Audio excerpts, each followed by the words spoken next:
Assalamualaikum warahmatullahi wabarakatuh. Kembali lagi di channel ini dengan saya Aditya Kusuma.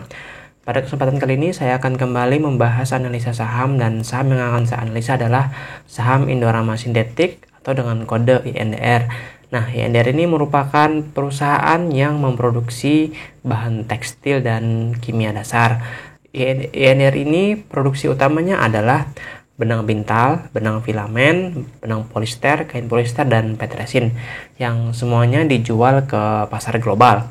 Perusahaan ini merupakan bagian dari Indorama Corp yang berkantor pusat di Singapura, di mana ultimate owner-nya adalah Bapak Sri Prakas Lohia yang merupakan seorang warga negara Indonesia keturunan India dan merupakan salah satu orang terkaya versi majalah Forbes. Dan dia juga merupakan ipar dari Laksmi Mittal, yaitu owner ArcelorMittal yang merupakan salah satu perusahaan baja terbesar di dunia.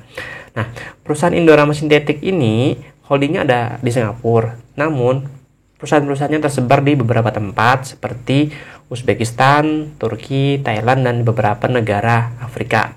Indorama sendiri di Indonesia sudah berdiri sejak tahun 1975 dengan lokasi pabrik di Purwakarta, dan Indorama sendiri merupakan salah satu emiten yang pertama-tama listing di Bursa Efek Indonesia. Sedikit cerita, dulu saya pernah membeli saham INDR ini dengan dua akun sekuritas yang berbeda.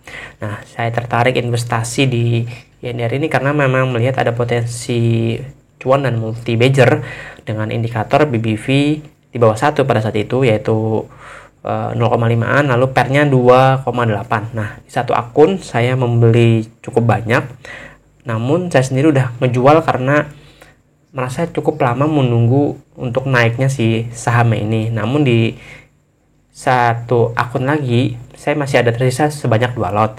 Nah, singkat cerita, saya membeli saham ini di harga 4.000, lalu udah dijual di sekitar harga 6.000 atau 5.000-an. Namun saya lupa, saya masih menyimpan di rekening rekening satu lagi ya. Nah, saat itu belum saya jual. Lalu di tahun 2022 ini, di bulan Juni ini, harga saham naik ya, mencapai 10.000, lalu ke 12.000. Pada intinya gini, saya mendapatkan multi bagger di saham ini, cuman tersisa 2 lot saja. Intinya saya sih kecepatan waktu itu keluar dari INDR ini, karena memang kurang sabar ya. Untuk selanjutnya, apakah masih ada peluang ya kita mendapatkan cuan kalau investasi di INDR ini? Nah, saya sedikit memberikan gambaran di data-data masa lalu ya, bisa dicek di laporan keuangan yang sudah ada. Kalau dilihat dari laporan keuangan dari tahun-tahun sebelumnya, yang jelas sebelum COVID-19, kinerja perusahaan ini ya gitu-gitu aja. Maksud saya nggak jelek-jelek amat ya, sehingga harga saham pun juga tidak banyak bergerak ya, dan nggak kemana-mana. Namun di tahun 2020 pas COVID ya, jadi kinerja saham juga ikut terimbas, kinerja turun, otomatis harga saham juga terkoreksi. Namun perlu diingat, perusahaan ini sebenarnya bagus ya, namun sahamnya tidak liquid ya, dan pernya masih di atas 4 pada saat itu. Silakan data dilihat di laporan keuangannya ya. Nah, pada tahun 2021 ya disampaikan bahwa perusahaan sudah mulai beroperasi secara maksimal dan akhirnya membukukan laba yang lebih besar, dan bisa dilihat dari laporan keuangannya laba bersihnya cukup melonjak tajam. Dan pada saat saya masuk pertama kali ke INDR, PBV itu masih di bawah 1 atau 0,5. pernya 2,8, dan indikator dengan dua indikator ini perusahaan bisa dianggap murah ya. Dan ibarat kata perusahaan bagus dengan harga saham yang terkoreksi. Ibarat kata juga kita beli mobil Mercy dengan harga mobil angkot. Nah, di bulan Juni ya, di tahun 2022 ini harga saham terbang sampai 12.000 per lembar saham. Lalu bagaimana dengan potensi kedepannya ya di tahun 2023 atau selanjutnya? Saya sih nggak bisa banyak menampilkan data. Silahkan lihat di dalam laporan keuangan dan indikator ekonomi yang sudah ada gitu ya. Kenapa saya tertarik membahas ini lagi? Nah, kalau saya lihat dari beberapa indikator value investing ya, ini bagus ya indikatornya. Misalnya dari PBV-nya, dari PER-nya, PBV 0,6.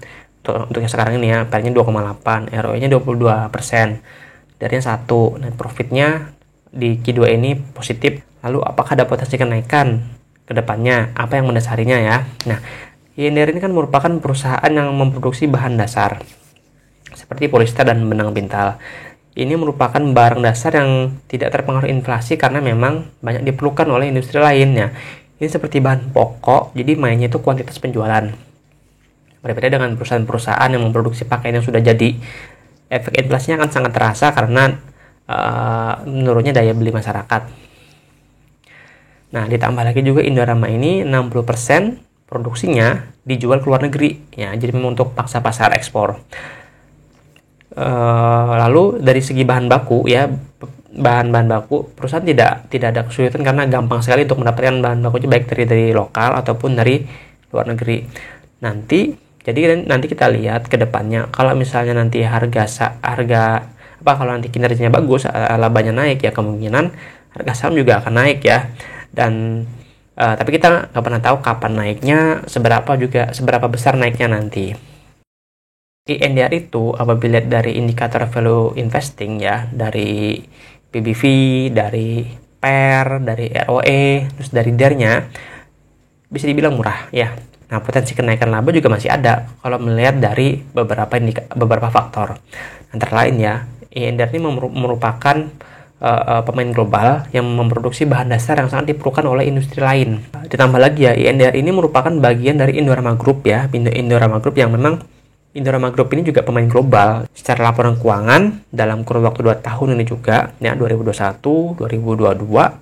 Bagus, ya, laporan keuangannya. Dan kalau dilihat dari laporan keuangan sebelum COVID, sebenarnya juga nggak jelek-jelek amat, ya. Jadi menurut saya pribadi, kemungkinan harga saham sih kemungkinan akan naik. Cuman untuk waktunya, kapannya, seberapa besarnya, kita nggak tahu. Nah, ditambah lagi juga saham ini juga nggak begitu liquid karena memang tidak banyak diperdagangkan di Bursa Efek Indonesia. Disclaimer, ya, saya tidak bertanggung jawab apabila teman-teman membeli saham. Jadi sebelum melakukan investasi, lakukan dulu analisa yang lebih mendalam, dan jangan jadikan video ini sebagai satu-satunya rujukan, ya, untuk berinvestasi. Ingat, segala macam keputusan dan risiko itu ditanggung sendiri-sendiri. Nah, itu saja yang bisa saya sampaikan. Apabila berkenan, silahkan di like, komen, dan share video ini, dan jangan lupa untuk di subscribe. Saya Aditya Kusuma undur diri dulu. Wassalamualaikum warahmatullahi wabarakatuh.